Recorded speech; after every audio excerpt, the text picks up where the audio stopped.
This Wednesday evening, July 22nd, begins a fast day, a 24-hour fast day of Tisha B'Av, the 9th of Av, the saddest day in the Jewish calendar. We fast, we mourn the destruction of a temple 1950 years ago. And again, the first temple in Jerusalem 490 years before then. A time of reflection, a time of thinking about the state of the world and how it needs repair and how we could repair it. The story is in the Talmud that the temple was destroyed because of discord in the Jewish community. There was a wealthy man who had a friend by the name of Kamtza, and someone he was not friendly with, to say the least, by the name of Bar Kamtza. He once made a feast, and he invited Kamtza, but instead of the invitation, the email got mixed up, and he sent it to Bar Kamtza. Instead, Bar Kamtza was surprised that he's getting an invitation from someone who he's not friendly with, but he thought maybe this wealthy man was going to make amends with him, and that's why he invited him. So he came to the feast, and all of a sudden the person saw him. The person who had the feast saw him and said, "What are you doing here?" He says, "You invited me." He said, "I didn't invite you. So it was a mistake. Get out of the feast."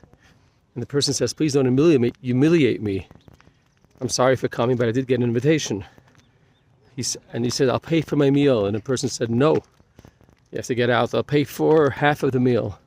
The person said, "Nope, and I'll pay for the whole meal." He still refused, and he made him leave the feast. And the person was very, very humiliated. And he said, "No one stood up for me. I'm going to do something drastic." And he went to Rome and he instigated that the Jewish people are starting a rebellion, and the Romans subsequently came and besieged Jerusalem and eventually destroyed the temple a few years later. So we see that it was these challenging times. These people couldn't, unfortunately, the Jewish people couldn't get along, and therefore we need to on these days to work on our peace, on reaching out to people and being kinder to each other in these days leading up to the 9th of Av. I heard recently a story that happened in New York just recently, a tragedy that turned into a global effort of peace. Little Charlotte, 8-year-old Charlotte, was driving her bicycle and she was hit by a car in the middle of the day right outside her house.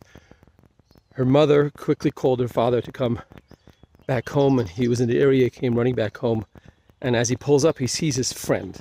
His friend is a member of Hatzalah, the Jewish volunteer paramedics, and he was comforted to see that his friend is right on the scene and is going to help him. But as he came closer, his friend turned his face, and he realized that his friend is not here to help, but his friend actually was the one who caused the accident. They quickly brought Charlotte to the hospital, and they worked on her, but unfortunately it was too late, and she was pronounced dead. A big, big tragedy done by a friend of his.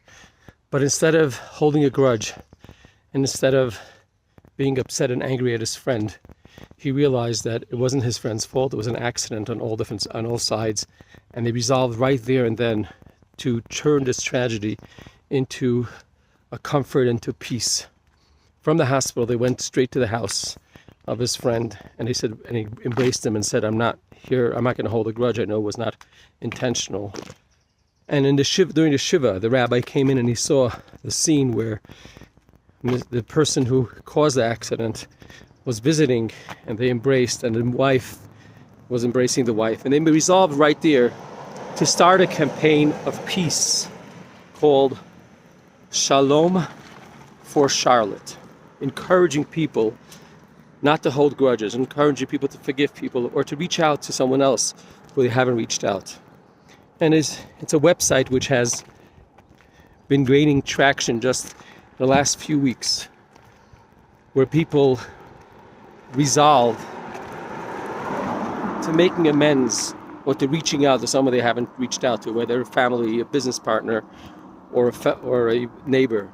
This is a good time to think about and to help, to think about someone we may reach out to, someone we could hold a grudge or we shouldn't hold a grudge to, someone who we need to forgive or needs us to be, or need to be given from. Let's do this. Let's bring more peace and holiness and love into the world and transform the world into a better place with the coming of Mashiach. It says that the day of Tisha B'Av, the 9th of Av, will be transformed into a holiday once Mashiach comes, when all this world will be repaired. May this happen in this year, that this year it should be a year of peace and tranquility for Mashiach. Good Shabbos. Say bye-bye. Want to say bye-bye? Have a nice